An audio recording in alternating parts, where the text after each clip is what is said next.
Today I am talking about fish that is actually thrashing. What is thrashing? What are some of the dangers that occur as a result of fish thrashing? And what are the best ways in which you can use so as to prevent fish from thrashing? Or in general, is thrashing of fish actually a good thing? Okay, so I have just cleaned out my Oscar pan. Right, I have my male and my female Oscar. The male is the smaller one and the female is the larger one. I know this because of I was actually doing some observation during the laying of some eggs recently. Right, so this is a pair. Okay, when I am actually removing the both the male and the female, they actually trash. What is trash? Right? Thrashing is actually where in which, well, they are a little bit subdued now. I think because they are a little bit stressed.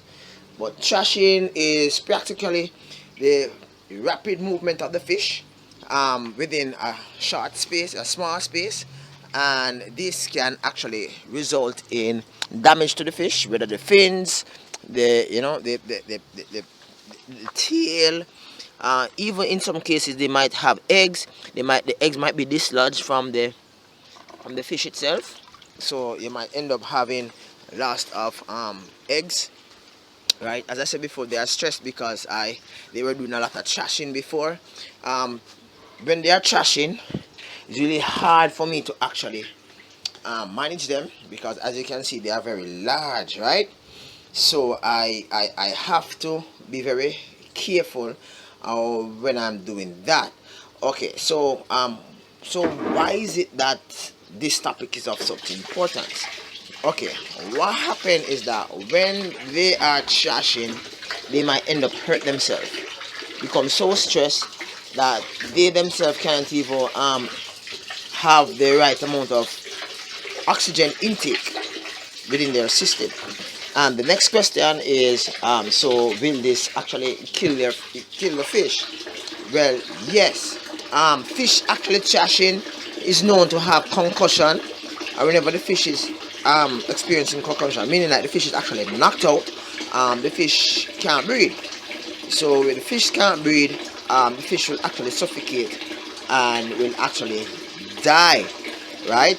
Okay, so thrashing is something that practically every fish does once you remove them from the water space, because in truth and in fact it's like they are actually fighting for survival. They are fighting for oxygen. They are fighting to to be free from captive, to be free from being caught.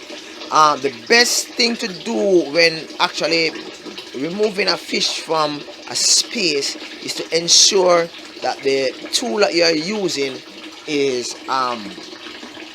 adequate. Now I have my little building basket here for my tetras, right? This is what I use to remove them. I tried to use my mesh, and they actually damaged my mesh.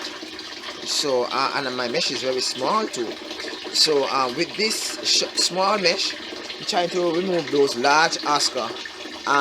It's just obvious that they will become damaged, right?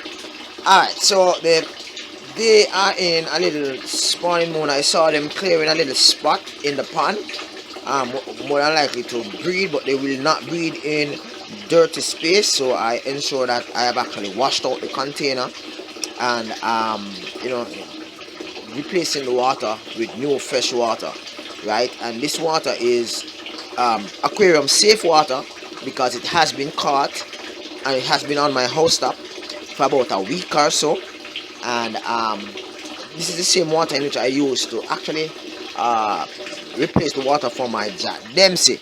Alright, so it's a task in which you have to think of very carefully when you're removing your fish from the aquarium, regardless of the type of fish you have, whether it be gentle, nice little fish of like a koi or a goldfish or any fish at all you have, right? They do trash, right? The thing is, as best as possible, try to prevent fish from trashing by having adequate equipment to remove them, and equipment that is sizable. If it's a large fish, a large net, a large container, to remove them from the space in which they are at. Do not try to use small mesh. Do not try to use small mechanism. That will actually cause problem in the future. Thank you for stopping by. Have a wonderful day. I hope that this video actually makes sense to you. Peace out. Catch you next time. Bye bye.